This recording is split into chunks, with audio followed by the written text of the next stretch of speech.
Thank you again, everyone, for being here. I want to welcome you to our February NF Knowledge series. This is a webinar series that we do on a monthly basis, and it's designed to be an educational resource for patients and families that are living with any form of NF. For those of you who haven't met me, my name is Kate. I am the VP of Research, Impact, and Engagement here at CTF. And the NF Registry, which is what we're here to talk about today, is one of my passion projects and responsibilities here. So I'm very excited to provide some updates and information to the entire community. So a few things for housekeeping. Closed captions are available by a live captioner today, and you can find that by just clicking on that CC button at the bottom of your screen. We are recording this event, as I said. It'll be available on CTF's YouTube channel. We're going to drop lots of links into the chat during the presentation today, so you can go ahead and grab those, copy paste, click on the links, make sure you get the information that you want. And if you do visit us on the YouTube channel, be sure to subscribe and you'll get notifications anytime there's something new that pops up. I also, like I said, there'll be lots of different announcements. Those links will be available in the chat. My email will also be available in there at the end of the presentation today. And so if there are questions that don't get answered or you think you've missed something, you are always welcome to reach out to me. Okay, so let's get started. I do want to say that if you have questions as I go along, there is going to be time at the end for questions, and I just want to encourage you to put them in the Q&A, which is a button at the bottom of your screen. It literally says Q&A. Questions in the chat can sometimes get lost, and then we don't get a chance to address them. But if you put them there, that gives us a much better shot of seeing it and being able to respond. My Chief Marketing Officer, Simon, is here today, so he'll be in the Q&A as well, responding to questions if there are things that can kind of quickly be answered. And then when I'm all done, I'll take a look at what's there and try and, respond to things. So as you're listening, if things pop up, please feel free to drop questions in there. Okay. So, some of you that are joining our webinar today, or maybe watching this later, have known about the NF Registry for many, many years. The NF Registry was initially launched as an initiative of CTF in 2012, so it has been a minute. Maybe you've made an account with the registry, you've received communications or emails from us. Maybe you had the opportunity to participate in research as a result of those communications. Others will be listening to this webinar having never heard of the NF Registry before, and you'll be kind of learning as I walk through it today. So, regardless of where you're at in your NF journey or your knowledge and experience with the registry, I'm hoping that we kind of all come along together and end up in the same place, excited about what's to come.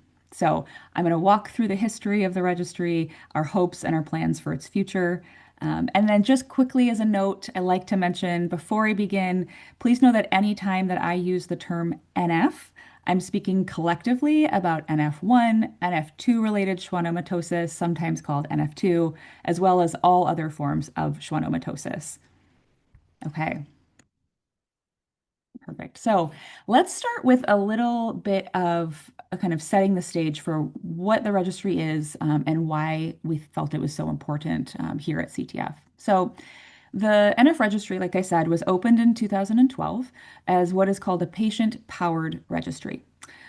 The definition of that term is really that this is a registry that allows people living with a condition, and often their caregivers and care partners, to lead the collection and sharing of health information about themselves in order to support research and the understanding of that particular condition. And when I say registry, in this case, we're talking about a database that exists online. And in these registries, the patients themselves, and again, maybe care partners or caregivers, are contributing their own health data so that that data will reflect the real world experience of people living with, in this case, NF. So, in listening to our community of patients and caregivers, CTF realized that a patient-powered registry could provide an important and even essential on-ramp into research for the patient and caregiver community, and that we could find a way to make it safe and patient-controlled so that researchers would be able to have direct contact in a way that protects the patient community to inform them and involve them in research. So I want to take just a minute. Sorry about that. My thing is too sensitive. I want to take another minute just to give a really interesting example of the power of these patient-powered registries. So on the side of my slide, you'll see reference to in 2019, a group of researchers looked at 659 clinical trials in rare disease across the board, not just NF. And they wanted to analyze the rate of completion of those clinical trials that led to published results. And over a kind of a 4 year time span where they looked at these 659 trials, they discovered that 30% of those trials were discontinued and that the primary reason was a lack of enrollment. And what this means is that the research itself, the researchers, that it could not be completed because they could not enroll enough patients in order to run the study and provide meaningful results. And so this is the kind of thing that happens a lot, and especially in rare disease. And the NF Registry is an opportunity to try to move that needle and empower patients to be a part of that enrolling in these studies and driving research forward. So the NF Registry, from its start, has always intended to be powered by the patient and caregiver community. We know that NF looks different for each person living with it, and that as a rare disease, it has been understudied and poorly understood. So, when researchers wanted to understand how a condition affects people, there is this concept of a natural history study. This is sort of the fancy research speak for saying following people with a specific condition over as long a period of time as you can to understand how living with that condition changes, how it affects their health, and what kind of typically happens, trying to see patterns or be able to make predictions about how the impact of that condition can change over potentially a lifetime.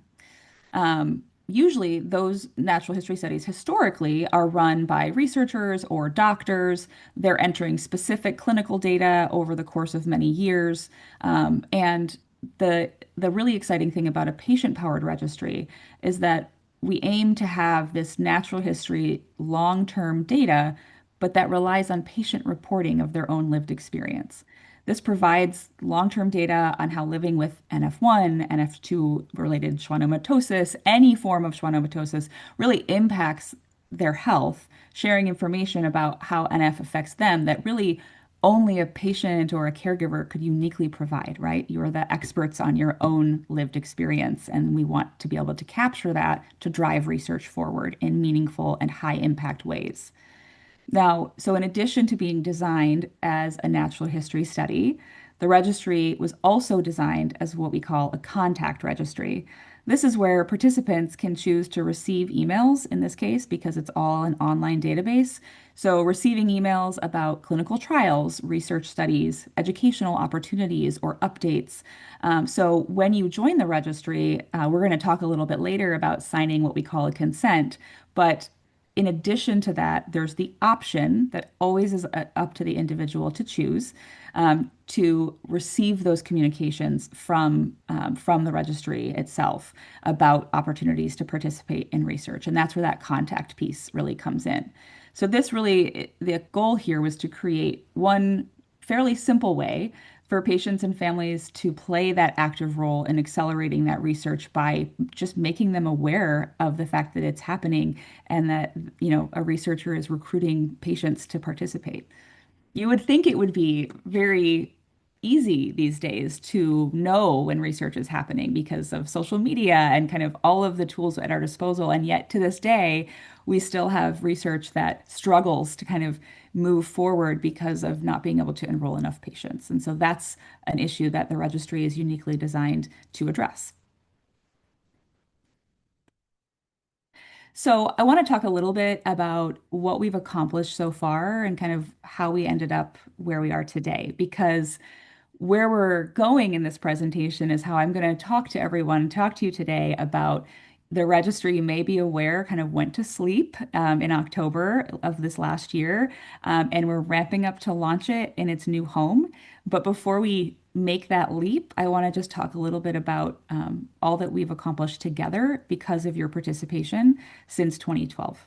So, We have engaged over 12,000 adults and children living with NF around the world as participants. So we have at least a single data point of a survey completed by someone living with any form of NF in near 12,000 people, which is incredible in a rare disease registry. We know it is still only a small portion of how many people are affected by NF, but it is still an exciting number that is moving in the right direction. We've been able to support the recruitment for over 100 NF research studies and clinical trials. So, researchers reporting back to us that recruitment goals were successfully met, studies were completed, results were able to be published as a result of that support for their recruitment efforts. Some of the examples of clinical trials we've supported include the recently approved Gomekli, mirdametinib. We helped to recruit for the trials that demonstrated its efficacy. We've supported the recruitment for a drug called NFX-179, which is a topical treatment for cutaneous neurofibromas in NF1, and just there's many more examples that I could give. So it's very exciting to know that we just by creating this resource are allowing the patient and caregiver and care partner community to play this really essential role in being a part of research so that we can get to those results and see, is this an effective treatment? The registry has also been cited in over 50 scientific publications. So these publications represent, really all forms of research. So whether that was supporting recruitment for clinical trials or new treatments, we've shared surveys. These are, research surveys sent out by academic and scientific researchers asking questions about the impact of NF on quality of life, like maybe pain or learning or reproductive choices, hearing or communication. There are all kinds of things that have gone out through the registry. We've also supported the recruitment for interventional studies. So there was one long-term project, for example, one of my favorites, where teenagers with any form of NF participated in online kind of small groups led by a psychologist where they were taught and learned about what resiliency was and taught skills and tools on how to build their own resilience and the impact that they can have overall in their mental and social health. Excuse me. We also have been able through the registry to share invitations to participate in research that focuses on specific manifestations of living with NF, right? So it's really been incredible to see all of these publications come back that really were moved to publication and the results that because they partnered with us to share their research with the community. We've also translated the registry into 5 additional languages beyond other than English, in partnership with some of our European NF advocacy groups, which is incredibly exciting because again, we know that NF affects people all over the world and that it doesn't discriminate based on where you live or your race or your sex or any of that. And we have validated that patient-reported data is reliable. So as self-reported manifestations, reported again by patients and caregivers, were comparable to what clinicians are reporting. And that might seem really obvious to everyone here that, of course, someone living with this condition can explain how it feels and how it affects them effectively and accurately. But it really being able to what they call validate that data really allows their NF registry to demonstrate itself as a scientifically useful source of information, which is really important when we are talking about sharing any of the data that's in the registry, which again is done in a de-identified way, and we'll talk a little bit about that in a bit. So this is all that we've accomplished, which is incredible. We have worked really hard alongside this community to get to the point that we are at. So saying all of that, why the change? Why are we talking about moving to a new platform and making some of the changes I'm going to be sharing with you today? So in order to talk about that, I want to just say a little bit of 2 kind of key discoveries that came about through some efforts. Back in 2023, we launched a partnership with Accenture. They have a skills-based volunteer program. This allowed us to, alongside a data analyst here at CTF and myself, really dig into the breadth and depth of the data that we had in the NF registry to date.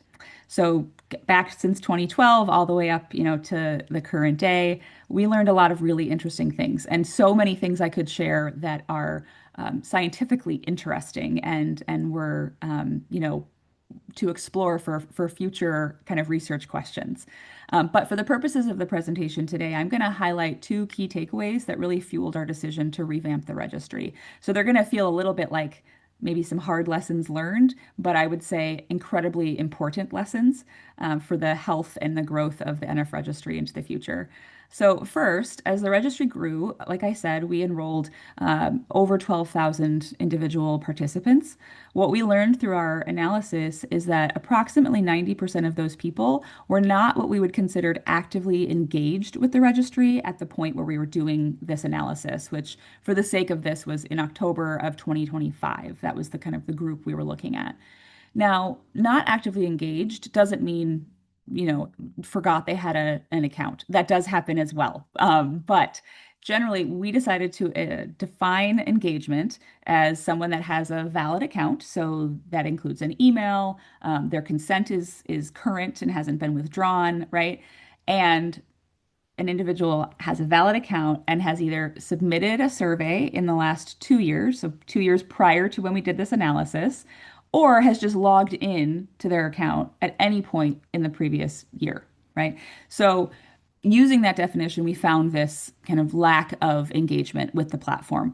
And it was helpful because that was sort of the anecdotal experience that I was having leading the registry and kind of working with researchers who were using it for recruitment, realizing that there was sort of what you might consider in research a loss of follow-up or lost to follow-up is something we say, meaning someone would join, they'd complete a survey, maybe they'd come back a few times, but it's 2026 and 14 years is a long time to be a part of the registry. So if there's not a reason to come back, if there's not something new or a new survey or new information or engaging in some way, of course, most people are probably going to kind of forget that they were even, had even done that, and maybe they haven't come back in a while.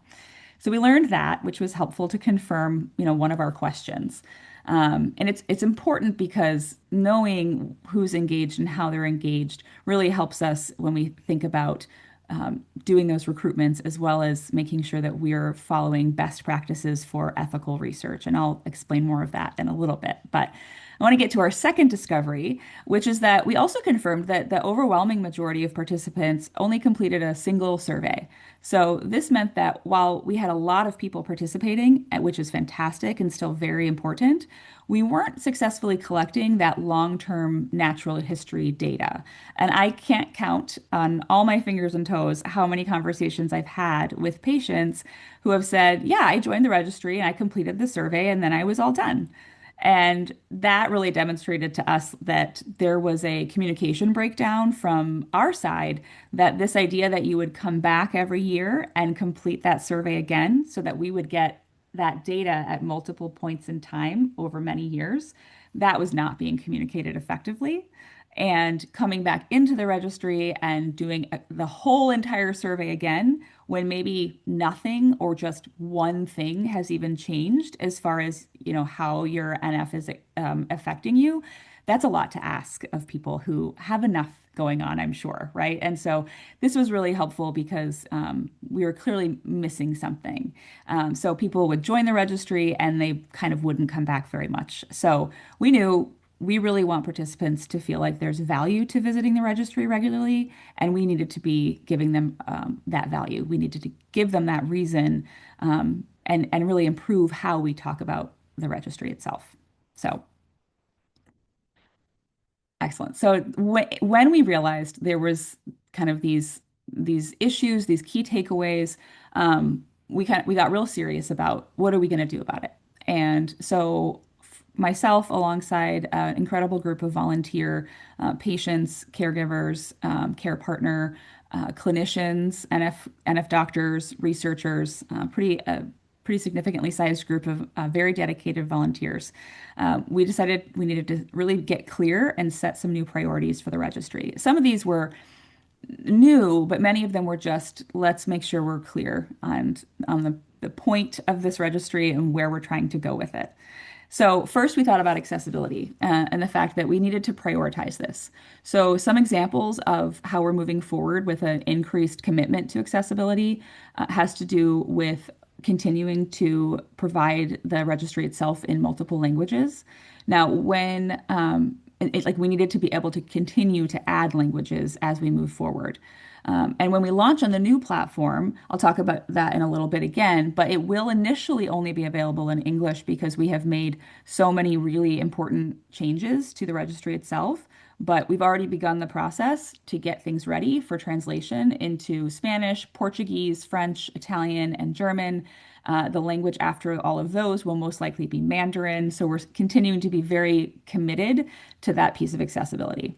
Another very interesting thing that came up a lot over the years was that many of our adults with NF really want to have some assistance for accessing or navigating the registry. And the way that our consent was designed, this often came up when our teens, often with NF1, would turn 18, and the system would say, well, you're 18 now, so your parent or your caregiver is not allowed to see your information anymore. You have to take over.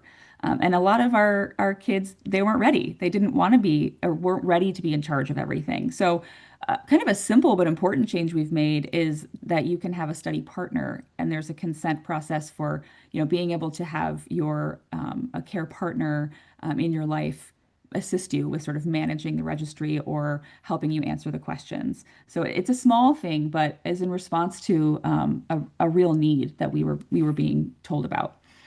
So flexible platform is another big one. So really, people, as I'm sure you know, are really no longer satisfied with a functional sort of bare bones website.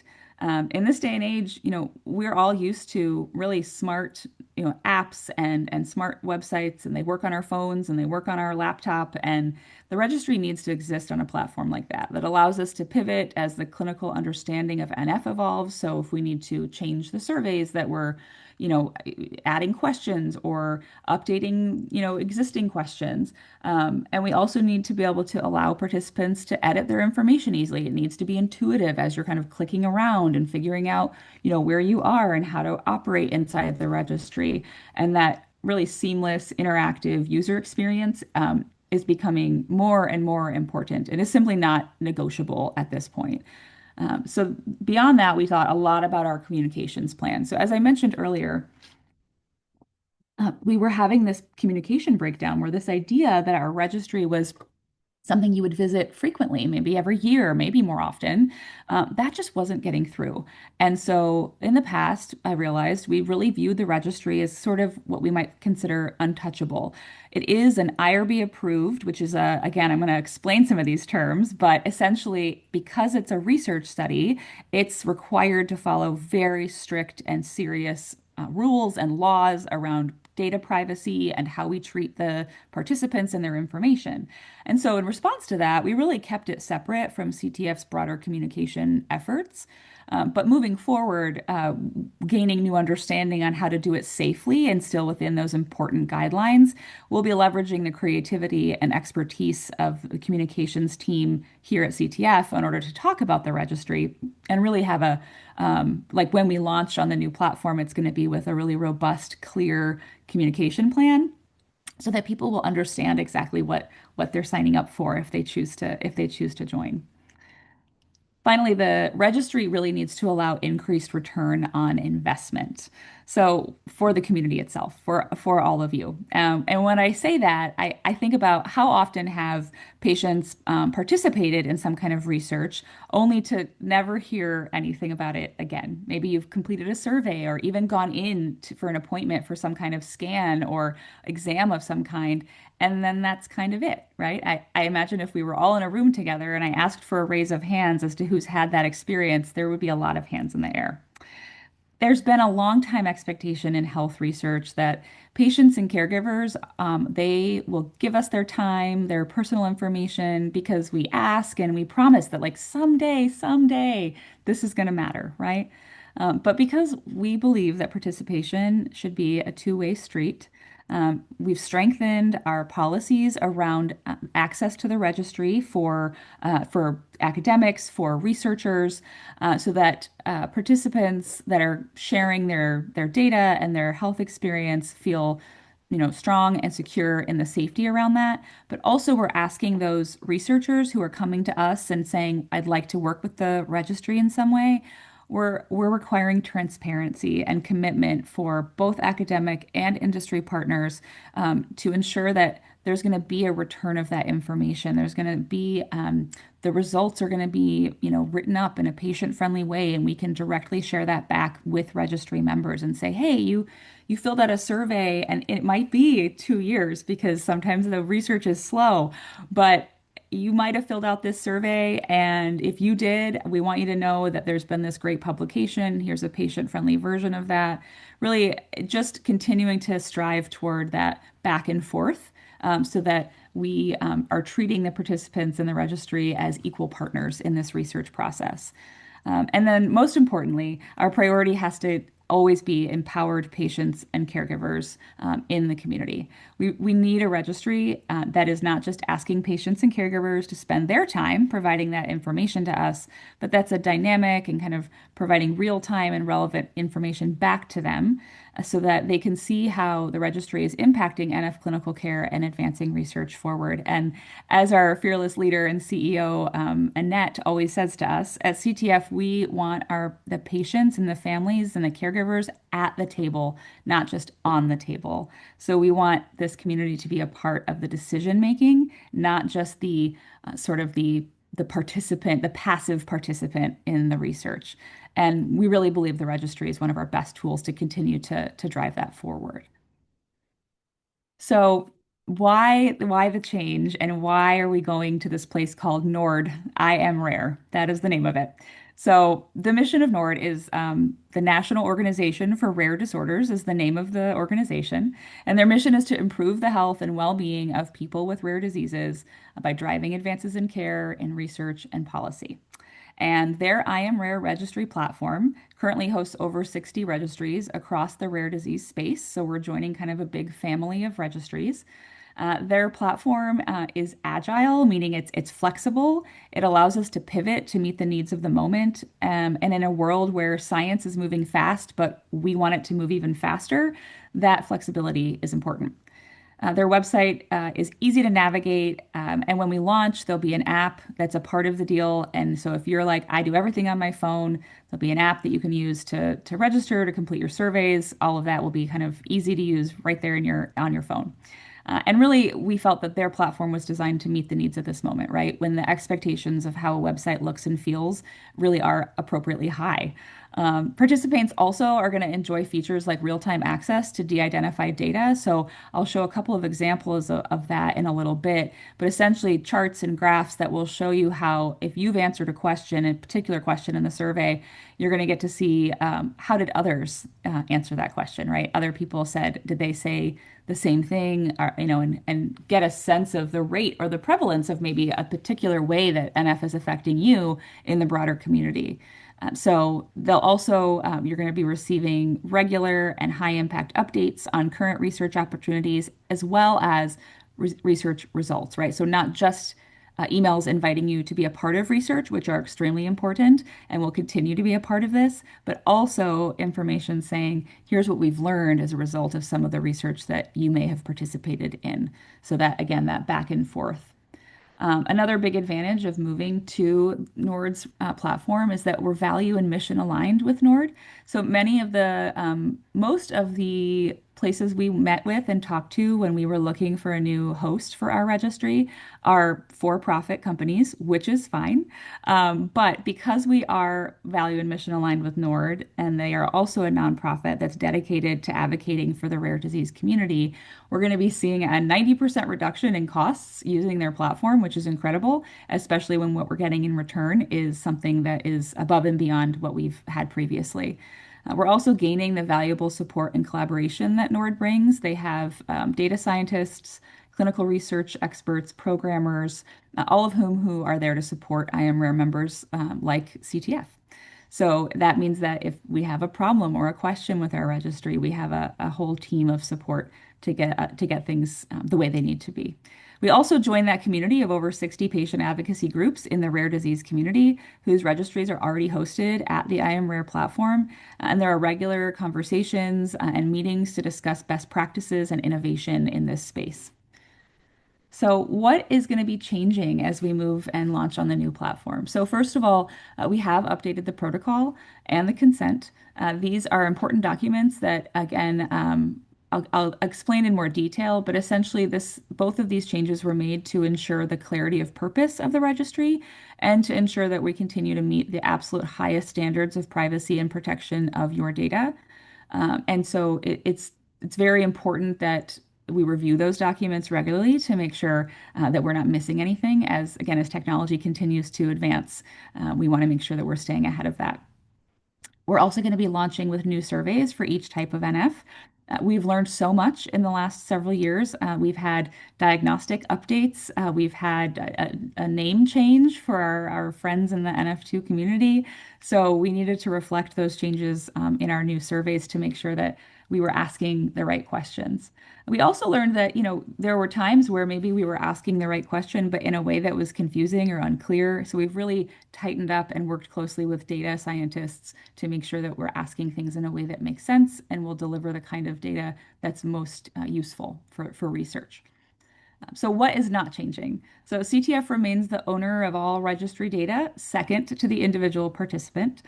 Anyone who joins the registry is the first and primary owner of any data.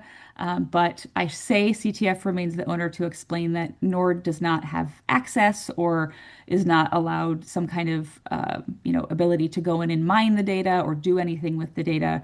They are simply hosting our registry. And privacy continues to be our priority. So we'll be working to continue to be HIPAA and GDPR compliant, which are some big gobbledygook acronyms to explain that we follow and adhere to the strictest laws here in the US and in Europe that have to do with that data privacy. And we'll work closely with our ethics board, which is an independent external board that reviews everything we're doing, our protocol, our consent, any changes we want to make to ensure that we're meeting those higher standards of human research, right? When humans are involved, we need to be incredibly careful and put their privacy and protection first. And finally, nothing is lost. So when we launch on the new platform, if you've had an account with the NF Registry in the past, you'll get an email. As long as your email is still working, you will get an email that says, please come visit us. We are ready to go. And when you log in, you'll read through the updated consent, have any questions. There'll be an easy way to get a hold of me to ask those questions.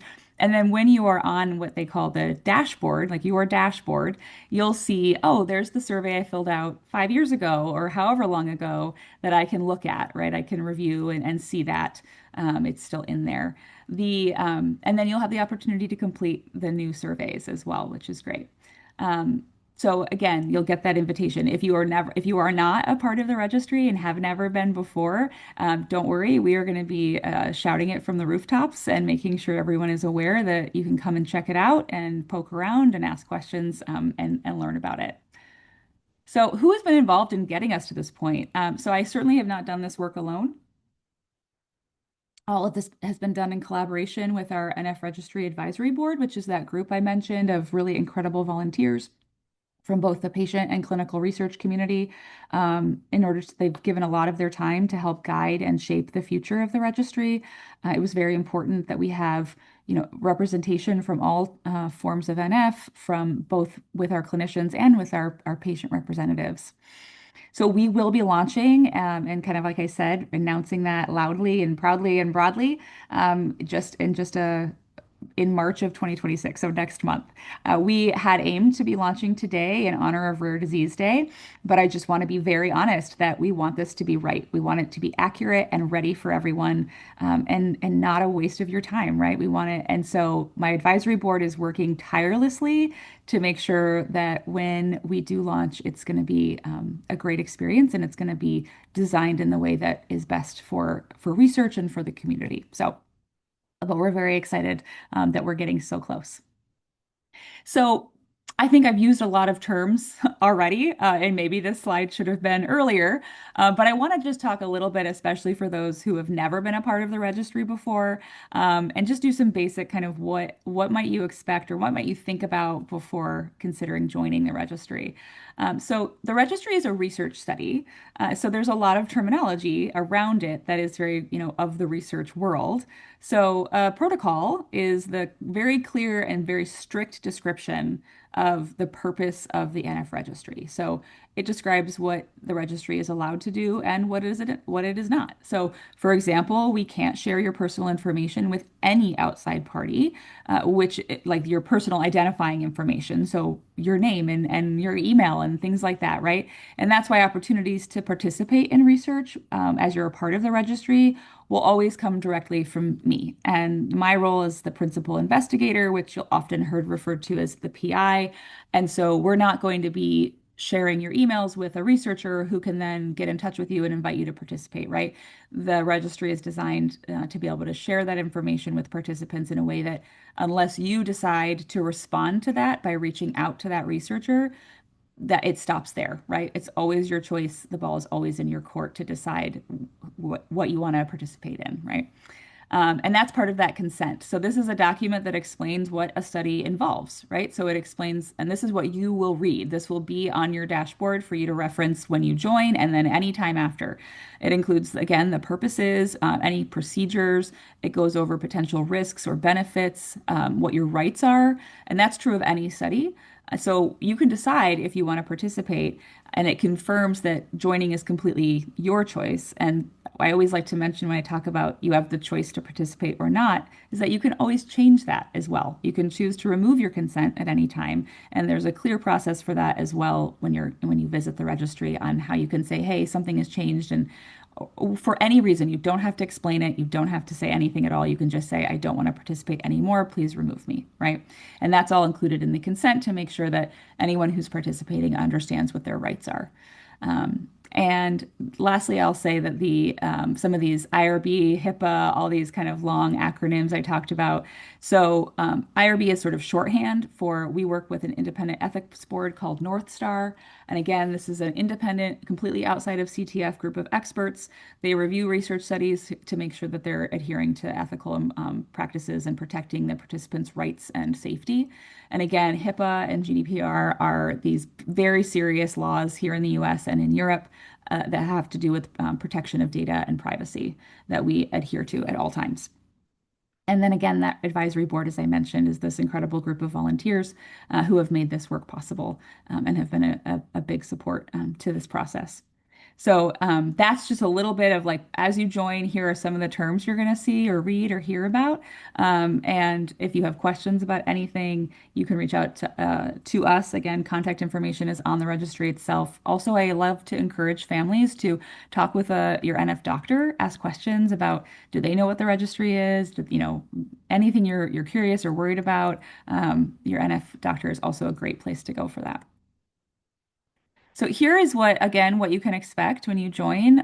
So I just wanted to show, these are not our data. This is not NF data. These are just examples, but this is that access to high level data that for many questions and you'll answer in your health survey, you'll get to see these graphs and charts, and they're going to show you how others responded to that same question. You'll also receive regular communications that are sharing those new research opportunities, new discoveries in NF research, educational materials to support your NF journey. It's important to remember that your consent to participate in the registry never obligates you to participate in anything beyond that, no matter how many emails or opportunities you might receive. That is always up to you as an individual. That choice to participate in any form of research always belongs to you. So you'll continue to get this kind of communication and information as a part of the registry.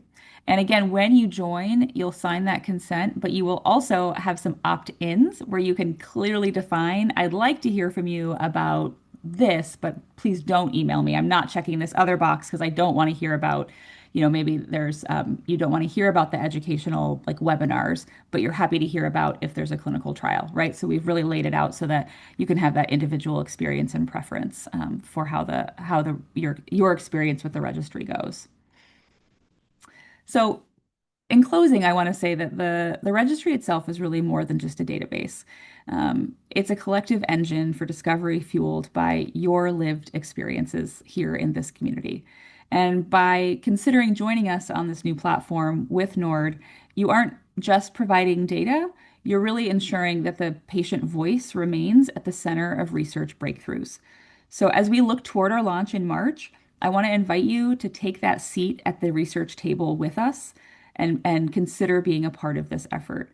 Because only together can we turn individual stories into that big real world evidence that's needed to accelerate treatments and ultimately to find a cure for every form of NF. I really appreciate everyone being here today. I know that it takes a lot on a Saturday to log into a webinar, so that is, I'm very grateful for that. And I just want to say that, I hope that you're excited about the new registry. I hope that you'll share what you've learned with others in the NF community. Be sure to sign up for the CTF newsletter, follow us on social media, and you'll be the first to hear when that launch goes live. You can also visit nfregistry.org, which currently directs you to a CTF page, which provides updates and tells you kind of what's going on. Eventually, that website will take you directly to the new platform, which is very exciting. So just a few kind of wanted to say again, sorry, I was going to do some housekeeping, but actually it's time for questions. So let me just stop sharing and I'm going to just see. I don't see anything in the Q&A, which is great. That's not a problem at all. Um, All right, so I'm not seeing any big questions. So I want to just say again that I really appreciate that you all joined. I think there's so much I could have talked about today, and I could have had a 2 hour webinar. Even as I was presenting, I was thinking of things that, oh, I should have shared that. But I really hope that you'll consider being a part of this, and that if you have questions about it, if there were things that you are feeling uncertain about, talk to your NF community, reach out to us, talk to your doctor, and make sure you get answers to those questions, so that you can really feel confident about whatever choice you make. So the knowledge series, which is what this webinar is a part of, is presented every month, like I said. If you visit our website, it says what topics are coming up next, in the months ahead. In fact, we already know that our March NF Knowledge series on discovering possibilities for NF1 plexiform neurofibromas in adults, which is a presentation by Dr. Mina Lobis from Cleveland Clinic. That's going to be happening in March, and the registration link for that, if you want to make sure you're there or that you get the reminders, will be in the chat. Make sure you also sign up for CTF's newsletter. That's one of the best ways to hear what's happening and what's coming up. If you have questions about this webinar today, we dropped the link. My email should be showing up. Yeah, there it is. It's in the chat. You're welcome to reach out to me at any time. I love talking about the registry. Like I said, I could talk about it for longer than 40 minutes, so I'm happy to answer questions. I'm really passionate about the possibilities that we have because of this registry now and into the future. And I want to make sure that as the patient, caregiver, and care partner community, that's a shared passion and that we are responding to the needs of the community instead of trying to lead you. We want to be following your lead. So thank you so much for joining us today. I'm going to finish this off here and you can enjoy the rest of your Saturday. Like I said, don't hesitate to get in touch. And again, a big thank you to everyone for being here. Have a wonderful rest of your day. Thanks, everyone.